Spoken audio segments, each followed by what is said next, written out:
Je vous informe ici que les hauts cadres de l'Union sacrée, une dizaine, et même un membre du présidium, dont j'étais le nom, m'a appelé pour me dire qu'ils étaient scandalisés d'attendre leur chef. Et ils sont allés plus loin, ils disent, mais pourquoi vous traînez? Venez vite nous libérer. Déclaration du groupe politique AFDCA du Sénat. Le groupe politique de l'Alliance des forces démocratiques du Congo et alliés, ainsi AFDCA du Sénat, tient à porter à la connaissance de l'opinion nationale c'est ici. 1.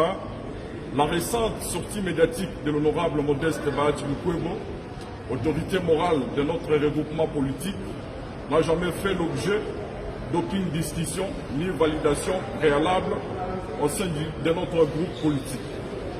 En conséquence, notre groupe se désolidarise de cette prise de position exprimée à titre personnel et invite le deuxième vice-président du Sénat à tirer les conséquences politiques qui s'imposent.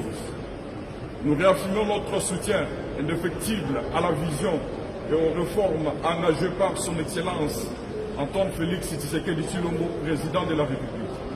Et réaffirmons que la souveraineté nationale appartient au peuple, conformément à l'article 5 de la Constitution. Nous adressons nos vives félicitations au chef de l'État pour le succès diplomatique enregistré par la République démocratique du Congo, notamment les avancées dans les processus de paix ainsi que les accords de Washington dont le projet de la loi portant ratification sera bientôt adopté au Parlement. 3. 4. Nous saluons l'engagement, les efforts soutenus au président de la République pour le renforcement des capacités de nos FARDC, ainsi que les progrès observés dans le retour progressif de la paix dans l'est du pays. 6. À ce titre, nous soutenons les sanctions prises par les États-Unis contre l'armée rwandaise et certains de ses hauts gradés et appelons à la communauté internationale à maintenir la pression afin de mettre fin à toute forme d'agression contre la RDC. 7. Et enfin, nous réaffirmons notre appartenance à l'Union sacrée des nations et notre fidélité indéfectible à la haute autorité politique, le camarade Félix Antoine Tshisekedi Tshilombo. Les sénateurs du groupe politique AFDCA du Sénat réaffirment leur attachement à l'unité nationale, à la paix durable et à la défense des intérêts supérieurs de la République démocratique du Congo. Fait à Kinshasa le 9 mars 2026 pour les... Il y en a qui sont des engagés politiques. Engagés politiquement, n'est-ce pas? Chacun défend son camp.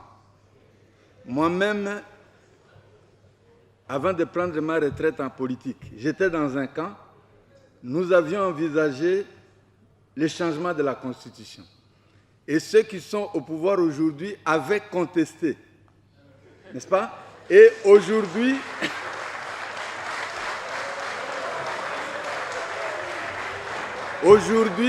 ce sont les mêmes qui avaient voulu le faire hier qui sont en train de contester. Alors là, ce sont des intérêts politiciens.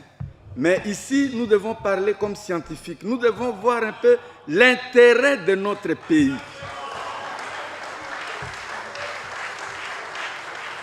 Alors, je vous précise aussi que je ne suis pas juriste. Et parce que je ne suis pas juriste, je ne vois pas la beauté du texte, la finesse des formes, l'argumentation, etc. Moi, je suis sociologue. Le sociologue voit les faits, n'est-ce pas? Qu'est-ce qui se passe dans la réalité? Par exemple, on parle de l'article 220. L'article 220 dit « Le principe du suffrage universel ne peut pas être remis en question ». Ça a donné quoi au pays? Je pense que mon collègue, bon, j'ai l'habitude de l'appeler mon fils, n'est-ce pas, et mon produit, n'est-ce pas, il vient de le dire. Ça a donné quoi le principe du suffrage universel? Devons-nous retenir ça seulement parce que c'est écrit? Et on ne remet pas en question l'indépendance du pouvoir judiciaire. Indépendance du pouvoir judiciaire, ça a donné quoi au pays? N'est-ce pas? Le pluralisme politique et syndical. Il y a plus de 1000 partis. Je pense que c'est le pays qui a le plus grand nombre de partis au monde. Ça a donné quoi au pays? Rien. N'est-ce pas? Voilà comment les sociologues raisonnent. Ils partent des faits. Alors, nous pensons que le rôle de l'État est simple. Le rôle de l'État se limite à rendre le pays vivable, c'est-à-dire protéger les citoyens et leur donner des conditions de vivre dans un certain bien-être. C'est difficile à définir parce que ça dépend de chaque pays à l'autre, mais il faut un certain bien-être. Or, un pays s'organise par la Constitution. Et la Constitution, n'est-ce pas, c'est cette loi, des lois, qui permet à un pays de créer des institutions, de mettre en place des institutions pour amener le pays vers ce but qui est le bien-être social. Or, qu'est-ce que nous voyons? Nous n'avons obtenu ni la paix, ni la cohésion nationale, ni l'émergence du pays. Au contraire, n'est-ce pas, c'est la chute. Et c'est dans cet esprit que je place mon intervention. Le bilan, je pense que tout le monde a constaté que le bilan était négatif. N'est-ce pas?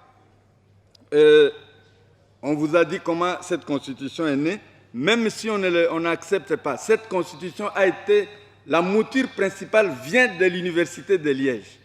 N'est-ce pas? On a tous les témoignages là-dessus.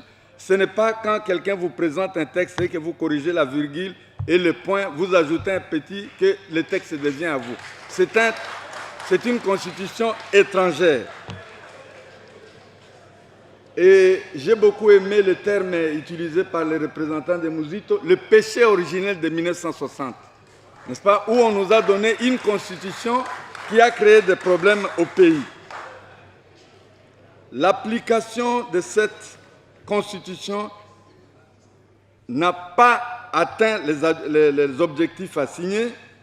Aujourd'hui, le pays est divisé, affaibli, appauvri, attaqué, humilié, pillé, économiquement balkanisé. Les gens vivent quotidiennement l'enfer des misères sur un paradis de ressources. Les populations congolaises vivent dans l'incertitude, même nous tous ici, beaucoup d'entre nous en venant, n'est-ce pas, ils ne savent pas s'ils vont être arrêtés en cours de route ou pas, n'est-ce pas? Donc tout le monde vit dans l'incertitude du lendemain.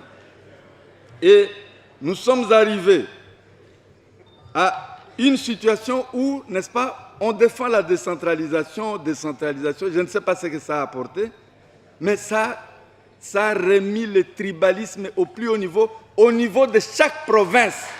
Donc l'intra-tribalisme, les gens d'en haut, les gens d'en bas, les gens de telle rivière, les gens de telle rivière, dans la même tribu, n'est-ce pas? Je ne sais pas ce que ça a apporté. Les partis politiques. Et je voulais dire que cette constitution a rendu les provinces ingouvernables, l'armée faible et vulnérable, la police tracassière, l'administration ennuyante, les institutions incompétentes, la magistrature injuste, les humains irresponsables et les replis identitaires. Replis identitaires, j'ai lu le prof Moïla Tchiembe, qui est un ami, j'étais convaincu qu'il avait raison. Mais hier, j'ai eu le texte, un petit texte de 17 pages, de 15 pages, d'un politologue, le prof Fansaka, qui parle de la construction d'une nation sans se référer aux tribus. Et j'ai trouvé qu'il était de loin meilleur plutôt que ce que nous sommes en train de vivre aujourd'hui. Yo Zaboé, yo Zaboé, yo Zaboé. Moi-même, j'étais commissaire urbain à Kananga n'est-ce pas? J'étais encore jeune et je m'étais mieux senti là-bas que quand je me retrouvais chez moi.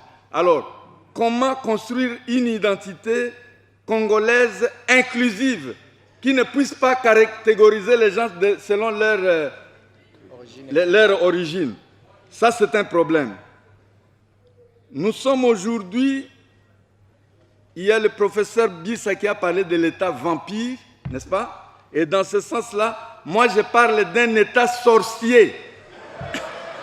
Qu'est-ce que signifie État sorcier? Un État qui, depuis son origine avec Léopold II, ne fait que nuire à la population. Toutes les mesures qu'on prend, n'est-ce pas? Même les bonnes mesures se traduisent toujours en problème pour la population. Et qu'est-ce qui arrive? Il arrive maintenant que la population, par réflexe de survie, parce qu'ils doivent survivre, ils doivent eux aussi chercher des stratégies sorcières pour contrer la sorcellerie de l'État. La conséquence, c'est que nous sommes tous ici, chacun de nous commet au moins 5 infractions par jour pour survivre. N'est-ce pas? On doit violer la loi au moins 5 fois pour survivre.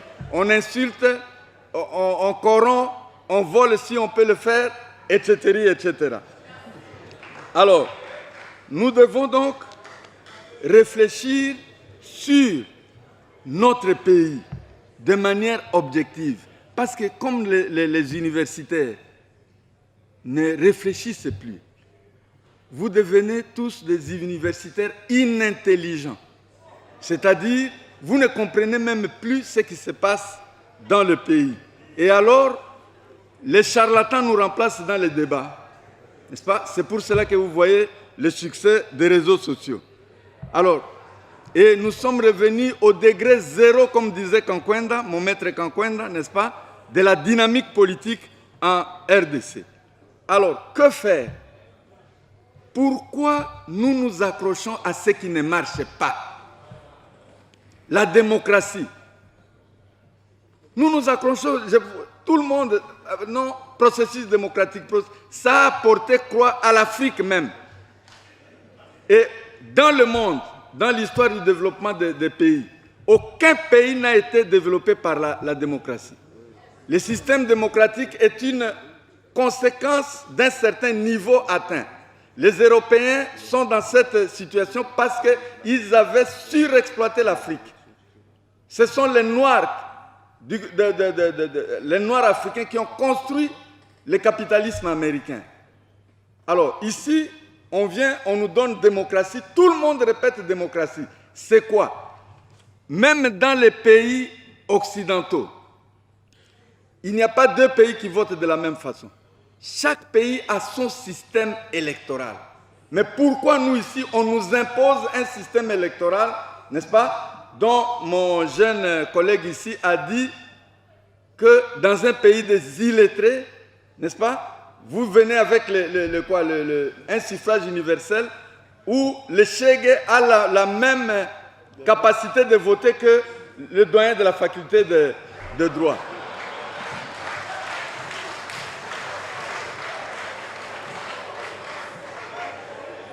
Alors, il nous faut donc réfléchir pour créer des institutions propres à nous. J'ai été content de voir que beaucoup d'entre nous ici en ont parlé, surtout le tout premier intervenant qui a cité les Congolais, parce que nous n'avons pas l'habitude de nous lire.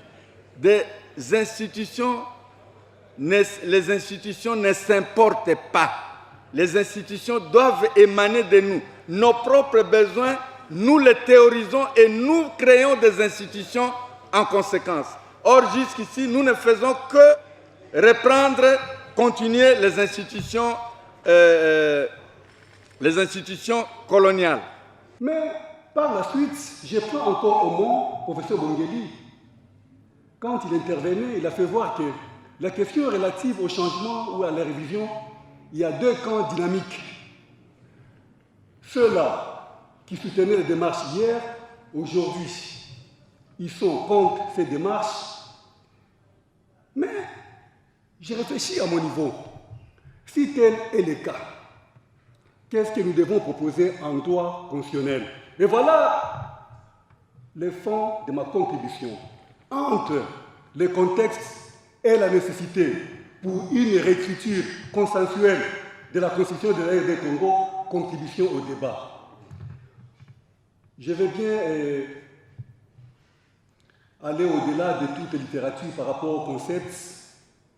Lorsque nous parlons de la réécriture consensuelle de la Constitution, de quoi il est question ici? Nous voulons faire un plaidoyer, tout en reconnaissant que la Constitution, en tant qu'une œuvre humaine, elle égorge des forces et des faiblesses, il va de soi qu'elle soit assujettie à un travail de fond en ce qui concerne sa réécriture. Et la réécriture dont il est question dans mon propos, ça ne sera pas une réécriture unilatérale, mais une réécriture consensuelle. Pourquoi consensuelle? C'est un secret de polichinelle. Lorsque nous interrogeons les prétentions des forces vives en RD Congo, chacune des parties démontre combien de fois cette constitution égorge des limites. Et nous estimons que si nous nous fondons sur l'article 5 de la Constitution, considérer le peuple comme étant le souverain primaire, n'y a-t-il pas moyen que l'on puisse arriver à réécrire notre notion, cette fois-là, de manière consensuelle? Et voilà, la réécriture ici doit quand même obéir à un certain nombre d'éléments. Lorsque nous voulons modifier un texte constitutionnel, il est enseigné en droit constitutionnel, nous avons les éléments d'appréciation, entre autres, la légalité, la légitimité et l'opportunité. En examinant ces trois éléments d'appréciation ici, très vite, il est de comprendre qu'il y a lieu que l'on puisse réécrire notre constitution, mais cette fois-là de manière consensuelle. De manière consensuelle, cela présuppose tout simplement que nous sommes conscients des limites que cette constitution égorge, et si nous pouvons y aller in solidum, il faut du courage. Quels sont les mécanismes en droit que nous pouvons mobiliser pour que l'on arrive à réécrire notre constitution de manière consensuelle? L'on doit avoir la bravoure, le courage de procéder par la dynamique du droit constitutionnel de crise. Il est vrai que nous sommes en train de parcourir un moment de crise. Et le moment de crise ici doit avoir une réponse en droit, un impératif dans le sens où l'on peut procéder par exemple à un consensus qui va réunir les différents fils de la République, les différentes forces, pour que l'on puisse mettre à profit un débat franc, sincère. Nous prenons par exemple l'article 70, alinéa 2 de la Constitution. Le président de la République reste en fonction jusqu'à l'installation, comment dirais-je, le président sortant, il reste en fonction jusqu'à l'installation du président élu. Il y a une zone d'ombre. C'est vrai, la Cour constitutionnelle s'est déjà prononcée, mais cet arrêt de la Cour, je considère ça comme étant un arrêt mi-chemin. Pourquoi? Parce que la Cour s'est prononcée. Mais au fond de cet arrêt, il y a des malaises juridiques. Nous prenons l'article 64 qui proclame le patriotisme constitutionnel. Mais lorsque nous lisons cet article in fine, très vite, il y a lieu de comprendre qu'il y a un problème de droit. D'une part, l'on consacre les droits au peuple, et d'autre part, l'on verrouille un problème de droit. Lorsque nous prenons l'article 99 de la Constitution sur le régime de la déclaration de patrimoine familial, comment l'on doit quadriller cette disposition pour faire cette obligation seulement au chef de l'État, au Premier ministre, aux membres du gouvernement? Je viens de Lubumbashi. Je peux vous surprendre. Nous sommes en train d'assister à Lubumbashi, province du Haut-Katanga en général, dans le cadre de la redevance minière. Il y a des chefs coutumiers qui sont devenus extrêmement riches. Extrêmement riches, des millionnaires. Ils dilapident les fonds de la République sans aucune forme de contrôle. Et ça, c'est un problème. Nous pouvons élargir cette disposition pour faire de la déclaration des patrimoines familial en commençant par les chefs de l'État jusqu'au bas niveau de la République. Comment voulez-vous aujourd'hui, je m'excuse, je suis avocat, je suis tenu par mon serment, avec tous les respects que je dois au pouvoir judiciaire, les magistrats nouvellement nommés, tout le monde préfère être affecté à Lumbashi, à Kolwezi. Mais nous avons des difficultés pour prester en tant qu'avocat. Je l'ai dit au nom de la science, il y a certains magistrats qui se comportent comme des avocats. Vous êtes au parquet, vous accompagnez un client, on procède à l'audition. Quelques temps après, c'est le magistrat qui appelle son client. Non, écoutez, maman, lui c'est un avocat, c'est moi le magistrat. C'est moi qui instruis à charge et à décharge. C'est compliqué. Donc, il y a des malaises dans la Constitution que nous pouvons vraiment dénicher et cette fois-là procéder à une réécriture. La réécriture dont il est question ici, moi je propose une réécriture consensuelle. Mais de quelle manière? Lorsque nous sommes en droit constitutionnel de crise, en procédant non seulement par consensus, mais par des accords politiques. Les accords politiques en droit n'ont pas la même nature. Ils ne se ressemblent pas. Nous avons les accords politiques qui établissent une hiérarchie entre la Constitution. Nous avons les accords politiques qui sont considérés comme étant une source d'inspiration d'une Constitution. Nous avons les accords politiques qui peuvent modifier de manière tacite ou implicite une Constitution. Je pense que pour le cas de la RD Congo, par rapport à cette situation de crise, si nous pouvons procéder par deux voies, primo, la voie du consensus et la voie d'un accord politique. Et cet accord politique, pour que l'on arrive à modifier l'ordre constitutionnel. Mais la question qu'il faut se poser ici, à partir du moment où l'on procède à une réécriture constitutionnelle par voie consensuelle, qu'en est-il des options fondamentales telles que définies par la Constitution de 2006? Ma crainte ici, je la propose par rapport à deux dimensions des droits. La première, peut-on procéder à une réécriture de la Constitution par voie consensuelle tout en mettant en berne les dispositions, admettons, intangibles? Pourquoi? Parce que la réécriture peut être consolidante ou soit déconsolidante. Et malheureusement, la Constitution du 18 février 2006 n'a pas dérogé à la règle. On se pose la question, est-ce un pacte de stabilisation ou un réel acte constituant originaire? Donc la Constitution du 18 février 2006, malheureusement, elle est issue de la transition politique consécutive au conflit armé de 1996 à 2003. Il procède d'un compromis négocié entre anciens belligérants et forces politiques réunis dans les cadres d'accords de paix, dont l'accord de Sun City en Afrique du Sud.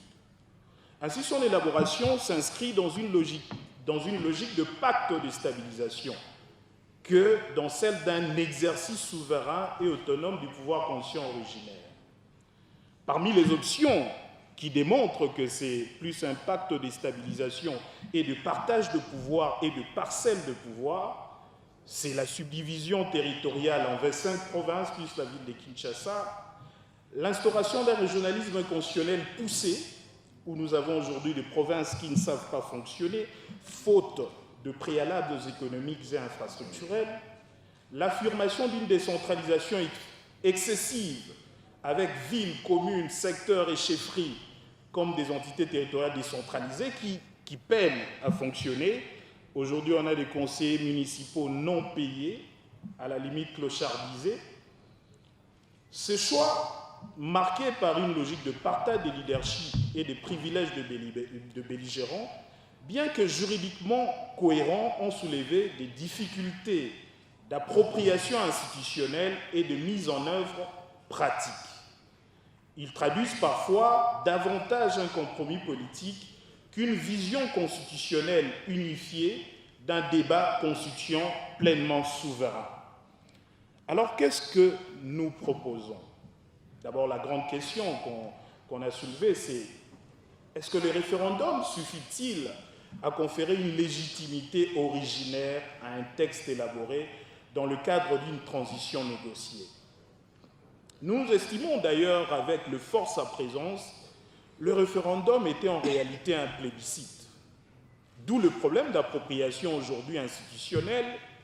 Nous avons, comme l'a dit d'ailleurs l'orateur Adolfo Mosito à l'époque, nous avons un État sans province.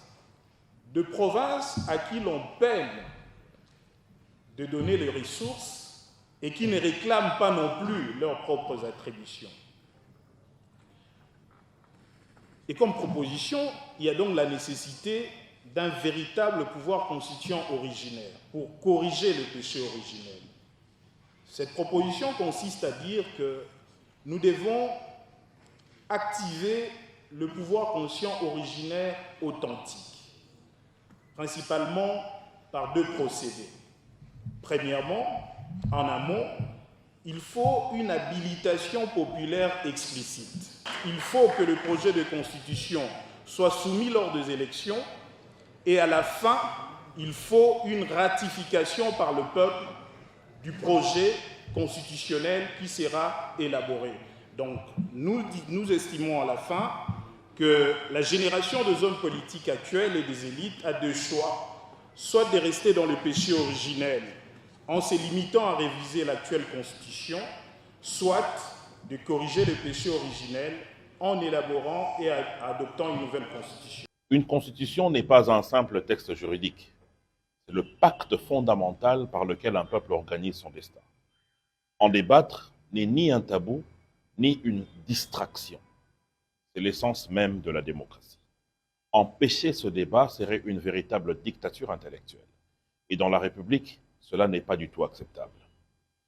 La Constitution de 2006 a rempli une mission historique. Elle a permis à notre pays de sortir de la guerre et de rétablir l'autorité de l'État. Elle fut avant tout une constitution de pacification, conçue dans l'urgence pour stabiliser le pays. Mais près de 20 ans plus tard, une question s'impose. Ce cadre institutionnel correspond-il encore pleinement aux ambitions de la République démocratique du Congo? Lorsque le chef de l'État a ouvert cette réflexion, notamment à Kisangani et à Kalemi, il n'a pas posé une question personnelle, il a posé une question de souveraineté institutionnelle. Et pour ma part, je m'inscris pleinement dans cette réflexion nationale. Car une constitution forte ne repose que sur 3 exigences. D'abord, l'inclusivité. Toutes les forces vives de la nation doivent participer à son élaboration. Or, en 2006, le processus est resté largement entre les mains d'élites politiques et d'experts. Ensuite, la participation citoyenne. Un peuple s'approprie sa constitution lorsqu'il peut comprendre, la discuter dans ses langues et contribuer à son évolution. Ce dialogue national n'a pas été pleinement réalisé, vous le savez bien. Enfin, la projection sociale. Une constitution moderne doit porter les priorités concrètes du peuple. L'éducation, la santé, la couverture santé universelle, la gratuité de la maternité et le développement équilibré du territoire.